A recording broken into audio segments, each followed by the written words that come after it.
Hi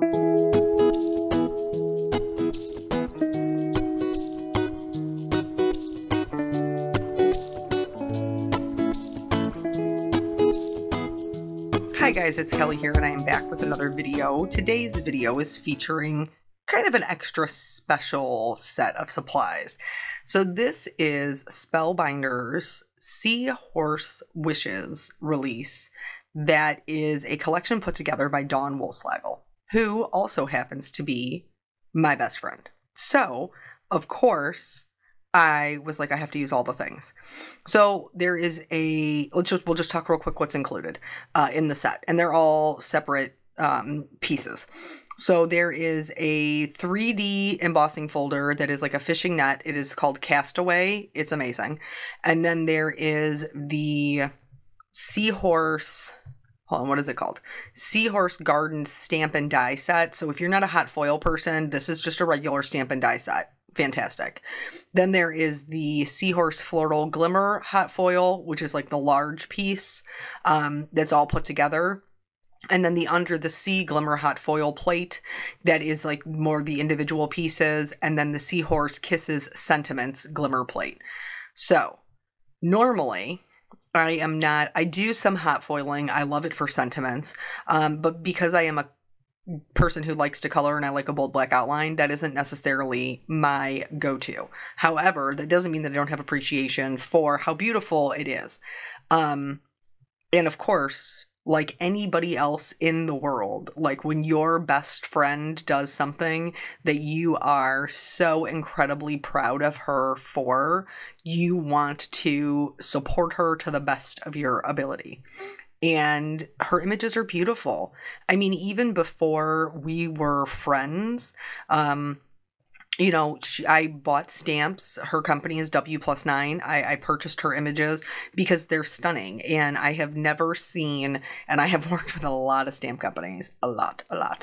I have never seen anybody that has her style where she can take something that is super cute but still make it sophisticated. And she's endlessly talented, honestly. And so I was super excited because she hasn't necessarily done a release. And so it's been a long time since I've been able to work with any new images from her. And so I was super excited to be able to work with some new images from her. So what you saw me do was just a little ink blend background on some Nina 80-pound solar white cardstock. And then I am running this through with the Castaway 3D embossing folder. The detail on this, you guys, is stop it. I mean, the detail on this is amazing. This would be so fantastic for a lot of masculine cards. Just by itself, just like with a sentiment, it would be wonderful. But so because I am a cheap chicken, I am not I am not wasteful. We are going to be creating cards with both the positive and negative foiling images today.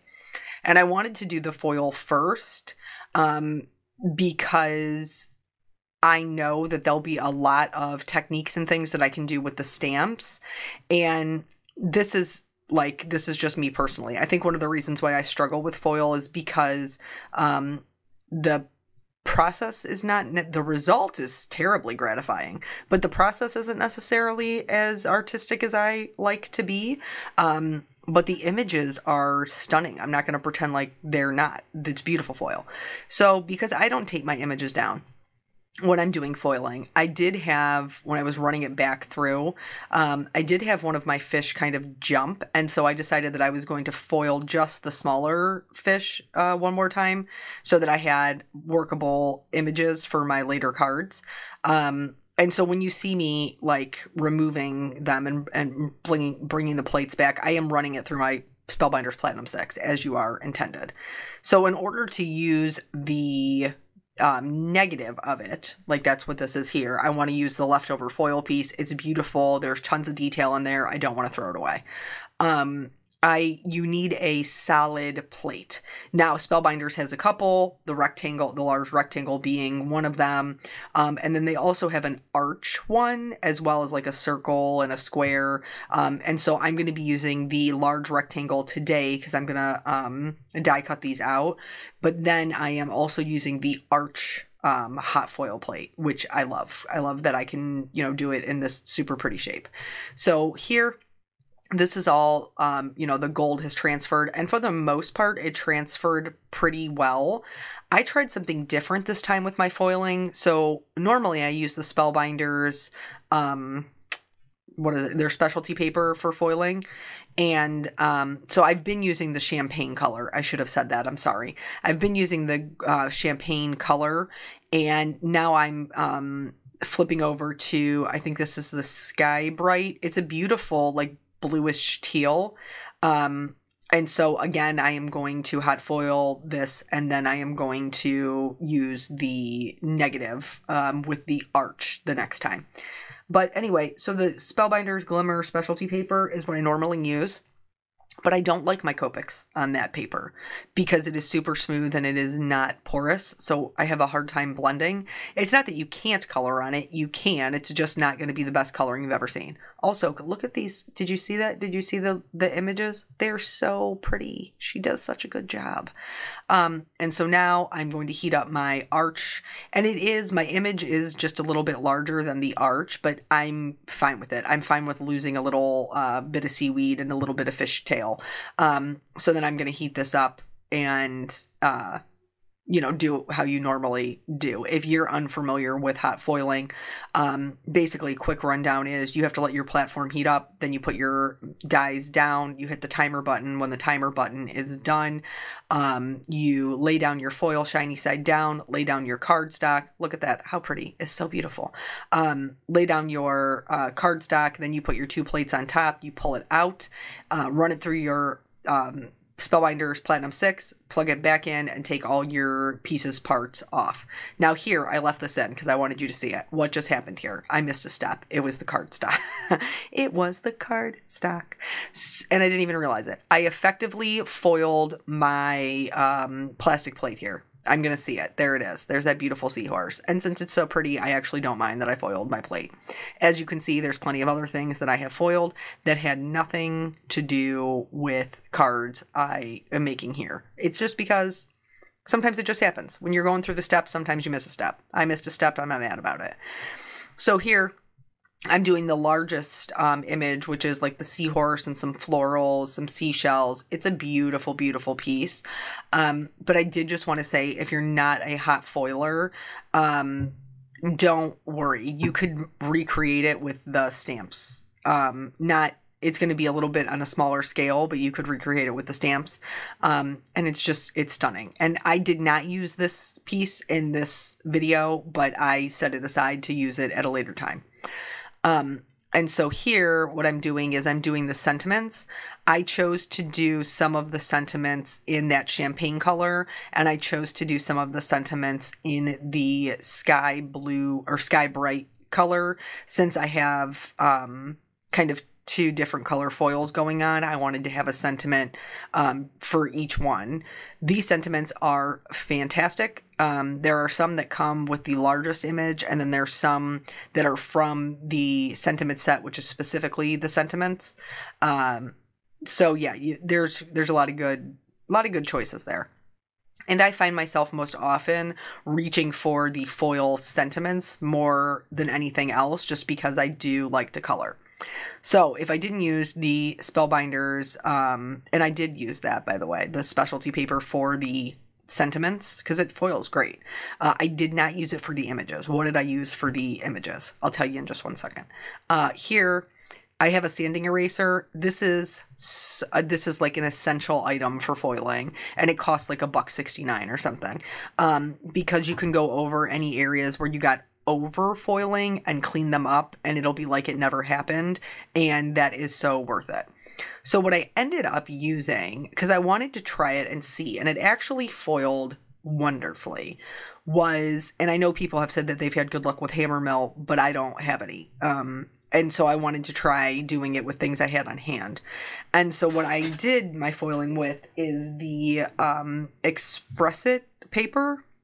That's specifically for Copic coloring because it's extra smooth, and it foiled amazing. And then I could still go in with my Copics, which is obviously what you see me doing here, and add the color that I wanted and get an appropriate amount of shading. And you're really going to see once we get to the large piece, kind of like the, you know, the crown of this collection, how many times I go over that seahorse, and because I couldn't get the color right. But anyway, I went over it a ton and I added a ton of color to it and it held up excellent. And I think that's because I was specifically working on paper that was made for coloring.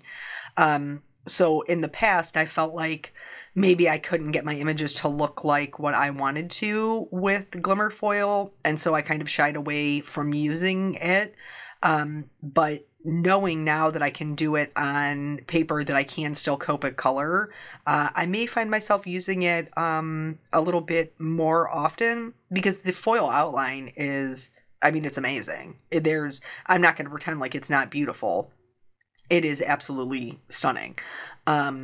So yeah, so we're just going to go in. I picked a couple of different colors that I felt like were, you know, a bit more coastal, but still kind of a sophisticated palette. And so what I ended up with was some yellow greens, some paler corals, some blue greens, a little bit of yellow, and some cooler browns. I also brought in this, it is orange-ish, but it's more of like a peachy color. I don't know. I just felt like it fit better. It fit the color scheme better.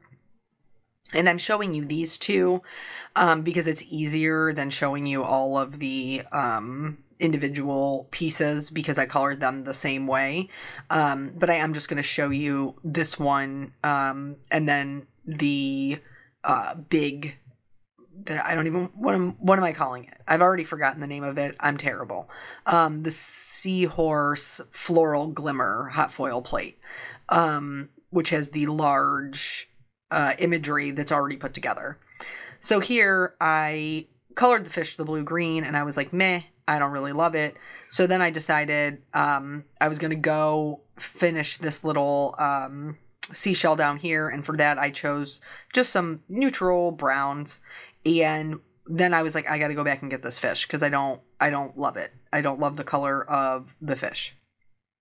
And this is what I'm talking about, like with the color glazing and not giving up with, like with our coloring.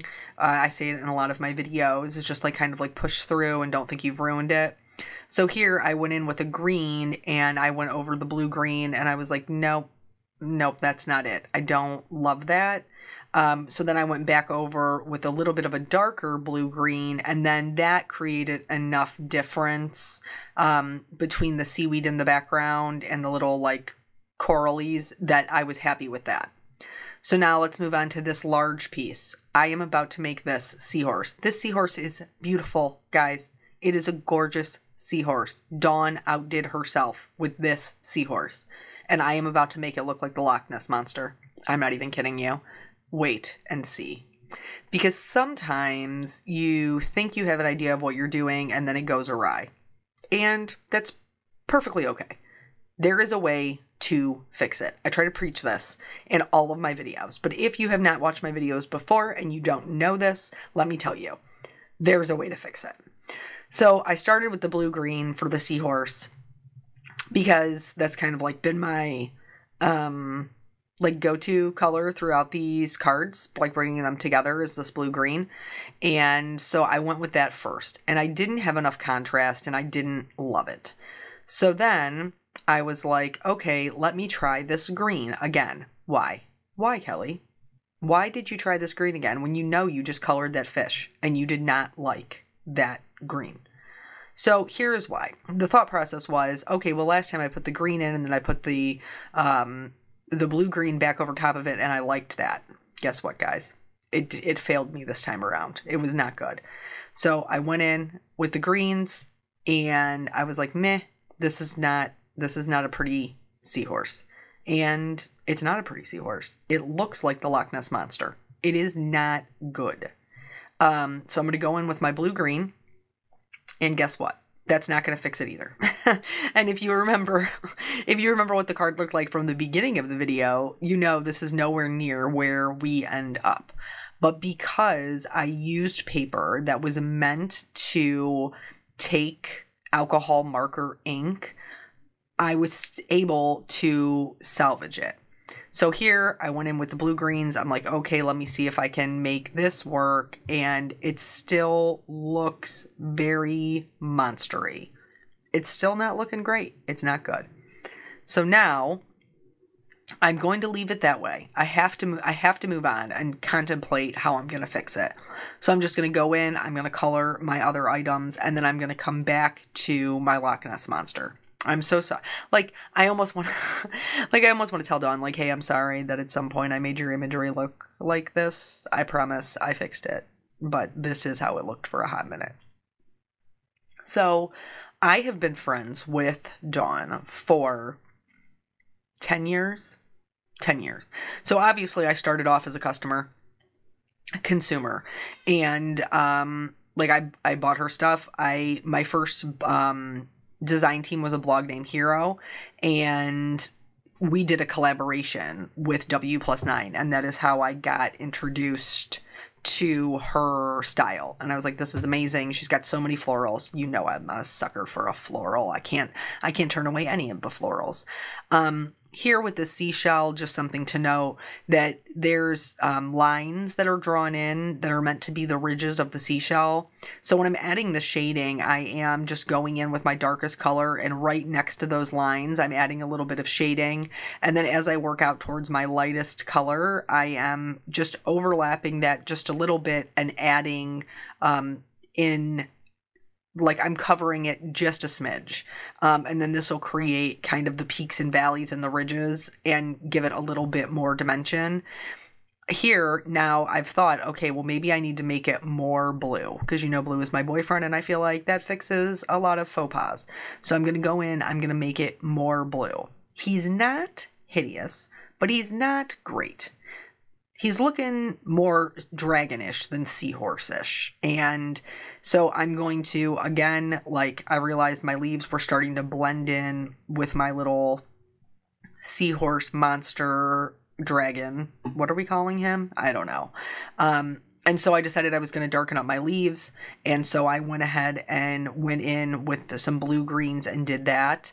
And then, again, we're going to go back. We're just going to keep going back until we're happy with it. So anyway, that is how I was introduced to her illustrations. Then as I kind of progressed in my joining design teams, meeting people in the industry, working for different companies, I actually was invited to meet some crafty friends for like kind of a crafty weekend away. And the time that I got invited was also the time that she got invited.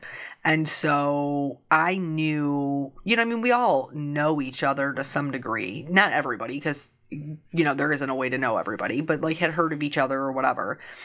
And that first, crafty weekend that we hung out together, like, that was pretty much it. Sealed the deal. Some people you just meet and you're like, yeah, we have known each other our whole lives, and there's no, it's like a very natural friendship. It takes no effort at all, which is how our friendship has always been.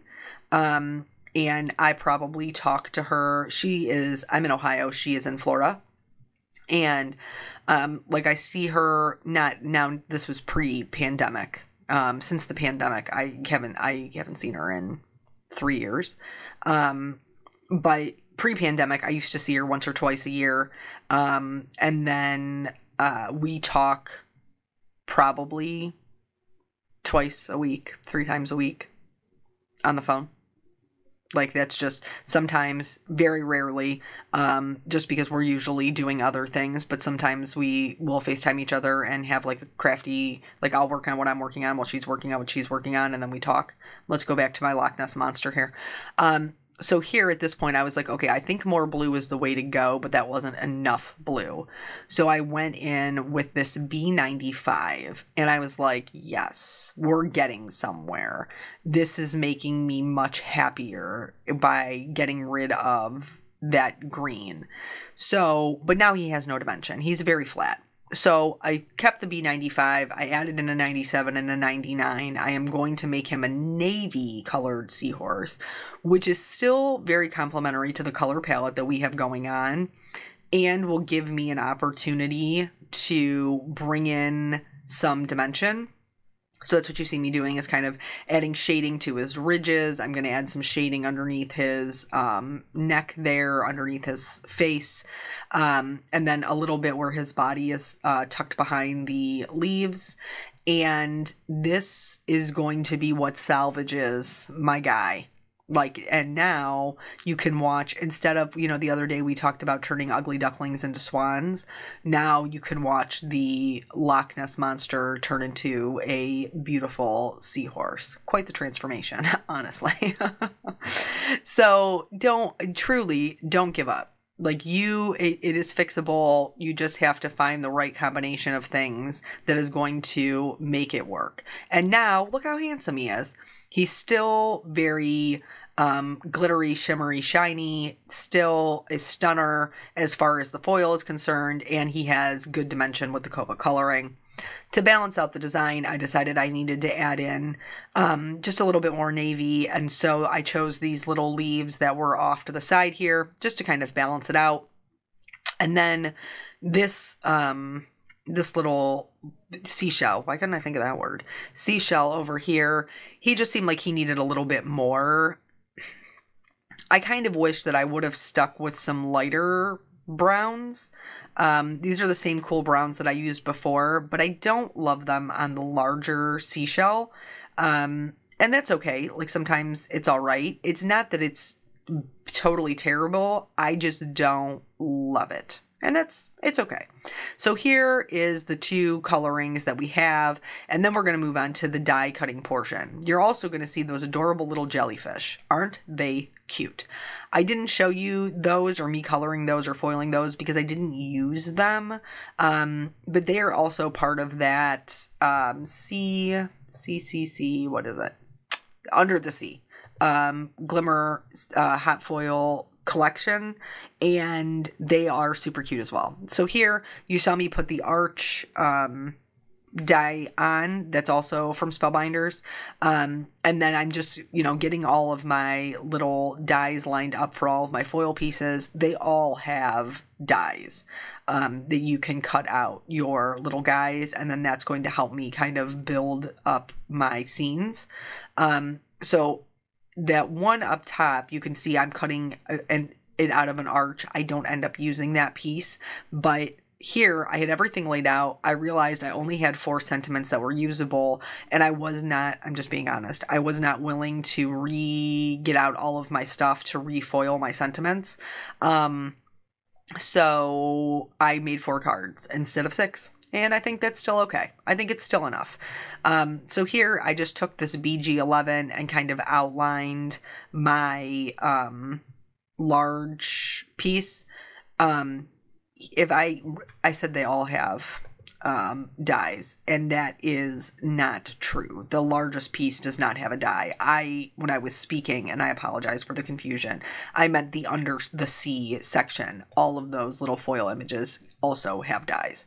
So anyway, here I just trimmed down my panel. I am using, what is it? It's like Adirondack, something like that. I'm not saying it right. I will link it in the description below.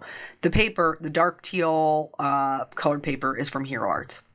I matted it on that. I added my sentiment, kind of popped up. It says, "You are simply amazing," because it is. This whole set is fantastic, and I love it. So for this one, I used that 3D embossing on the background. I've also trimmed down a piece of white cardstock that had my little arch cut out of it, and this is going to be the solid champagne foiled fish. There is like, we're all trying to stretch our supplies, and we're all trying to make sure that we're getting the most out of what we have.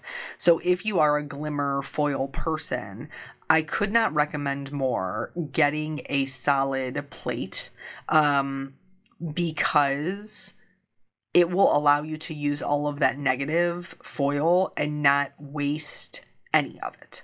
So like that, I could not recommend that more. So here what I'm doing is I'm just putting a little bit of glue on the back so that I can pick up my pieces, so that everything is where I want it to be when I adhere this down. That 3D embossing folder is so fabulous. I cannot say enough about it. Like I said before, you could literally just put a sentiment on it and that would be sufficient.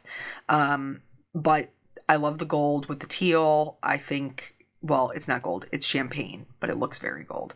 I just think it looks so elegant together. And this Thinking of You card could be, I know there are some people who are like, oh, I don't make masculine or I don't make feminine cards. I'm not one of them. I do. I make them for both. I try to keep and have imagery on hand that I feel like are more compatible with a masculine card. Everybody's different though. There's no wrong way to do it. I'm just sharing that that's me. So for these other two pieces, for the sentiment and then this other kind of fish seashell collection, I am popping them up. So you have the two in the back, which is the single fish, and then the other kind of pre-drawn scenery. And so this one will go on the outside of my archway, and the sentiment will go kind of top left-ish to kind of finish out that little triangle. I love this one. Super, super easy and cute. For this one, I foiled the entire background, I embossed the entire background with the Castaway 3D embossing folder, and that is going to be my background for this. This is the other negative piece, the Sky Bright, where we have the little fishes on the archway, and I just thought, you know, this beautiful foiled kind of bluish teal color would just be very striking, keeping it monochromatic. So I have the little bit of a darker hue that is the matte in the background.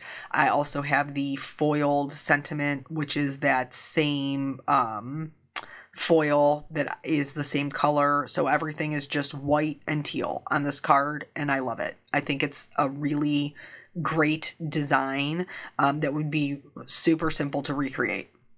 This one is probably the most busy, and even then I don't feel like it super is. So this is the piece that we started with in the beginning with the ink blending, and then we embossed, and now I'm just taking out those die cut pieces from the Under the Sea collection, or the Under the Sea set, and just putting them down. I didn't even bother to ground them. Like normally I would add shading underneath them to ground them. I didn't think it needed it. I thought it was super cute on its own. And the sentiment says, sending you an ocean of thanks. So anywho, like when I met Dawn, it was like instant friends, and that was 10 years ago, and we talk still all the time. And so I am hoping, that I will maybe get to see her at something soon, because it's kind of just been a really long time since I've gotten to see her. But I am so incredibly proud of her for doing this collection with Spellbinders, for, you know, trying something new and switching it up and producing these beautiful designs, these beautiful images for all of us to enjoy. And because it's hard to do something different and try something and you don't know how it's going to be received and you don't know how it's going to work out. And so I think all of us have a little bit of, you know, kind of anticipatory anxiety or performance anxiety when it comes to putting ourselves out there. And I'm super impressed with her that she was able to you know, do it anyway, to, like, we talk about, like, doing it scared. And I could not love these images more. I think they're stunning. I will be using the stamps and dies in an upcoming video. You have not seen the last of this yet, so if you are not a foil person, fret not. We will be using stamps. There is a video over on Dawn's channel as well where she just kind of recaps it and shows some of the images or some of the cards that she made with her images, and they're all just amazing. So the gemstones you saw me put on the Under the Sea scene there was the aquamarine gemstones from Spellbinders. And here I am using the white enamel dots, again, just sticking with that monochromatic theme. The other ones I didn't feel like needed really any further embellishment. So I'm just kind of going to recap the cards for you to see one more time. I'd be very interested to know which one your favorite is.